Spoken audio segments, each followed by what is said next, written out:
नगर से कुछ दूर बसे पीपलपुर गांव की गलियों में सन्नाटा पसरा रहता था। वहां की मिट्टी की कच्ची झोपड़ियों में एक झोपड़ी ऐसी भी थी जहां राजू, उसकी पत्नी सीमा और 14 साल का बेटा निखिल रहते थे। गांव में कोई उद्योग नहीं था। 2 वक्त की रोटी का इंतजाम या तो छोटा मोटा काम करके होता था या दूसरों के खेतों में मजदूरी करके। राजू हर सुबह सूरज उगने से पहले उठता, एक लोटा पानी से नहाकर पुराने कपड़े पहन अपने झोले में सूखा टुकड़ा बांधकर खेत की ओर निकल जाता। गांव के सबसे बड़े जमींदार सेठ हरि नारायण के खेतों में काम करता था वो। उस दिन भी कुछ अलग नहीं था। सुबह की ठंडी हवा में खेत की सूखी मिट्टी पर उसका हल्का लंगड़ाता चलना किसी को नहीं खटकता था, मगर हर कदम थका हुआ और बीते जीवन की कहानी कहता था। थोड़ा तेज चलाओ राजू, कल तक सारा खेत साफ होना चाहिए, सेठ ने दूर से चिल्लाकर कहा। जी मालिक। राजू ने बिना आंख उठाए जवाब दिया। ये मालिक की आदत थी, सख्ती से बात करना और मजदूरों की कोई बात न सुनना। शाम होते होते काम खत्म हुआ। बाकी मजदूर धीरे धीरे चले गए, लेकिन राजू को सेठ का बुलावा था। राजू, मेरे घर आते वक्त रुकते जाना। जी। जब वो सेठ के घर पहुंचा तो अंदर से आवाज आई, बाहर जो अनाज की बोरियां पड़ी हैं उन्हें अंदर रख दे।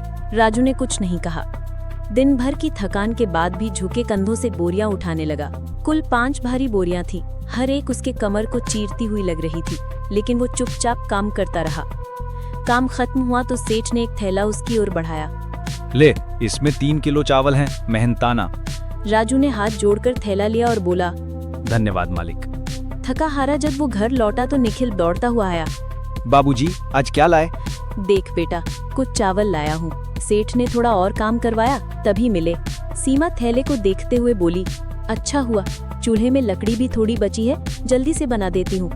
तीनों ने देर रात तक गर्म चावल खाए। राजू ने पहली बार चैन की सांस ली। अगली सुबह वही तपिश, वही संघर्ष। राजू जैसे ही जाने लगा, सीमा बोली, अगर कुछ बचा हो तो दोपहर के लिए ले जाओ। वो तो रात को ही खत्म हो गया। तो फिर कुछ बना दूं? नहीं, देर हो जाएगी। आज सेठ का कहा है, खेत पूरा साफ होना चाहिए। गर्म सूरज जैसे आसमान से अंगारे बरसा रहा था। खेत की मिट्टी सूखकर उबल रही थी। पसीने से लथपथ राजू बिना कुछ खाए पिए खुद को खेत में झोंक चुका था। कुछ देर बाद सेठ हरि नारायण गाड़ी से आया। राजू, आज अगर काम पूरा नहीं हुआ तो सबकी मजदूरी कटेगी, समझे? राजू ने कुछ नहीं कहा, बस सर झुकाकर फिर से काम में जुट गया। दोपहर की त्रासदी। जब दोपहर ढलने लगी और सूरज सिर के ऊपर आ गया, तभी एक झटका लगा। राजू की आंखों के आगे अंधेरा छा गया।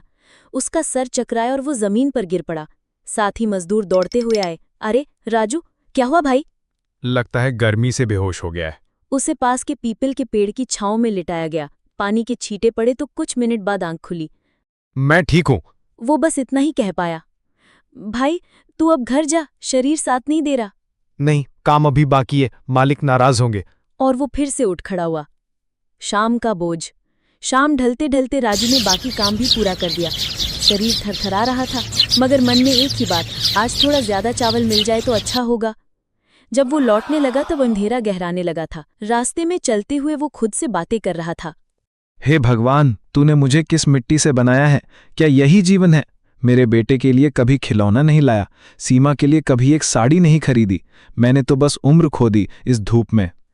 वो सड़क पार ही कर रहा था कि तभी एक तेज कार आई और धड़ाम। राजू जमीन पर गिर पड़ा, लहूलुहान। घर का इंतजार। सीमा दरवाजे पर बैठी थी। निखिल, बहुत देर हो गई है, तेरे बाबूजी अभी तक नहीं आए।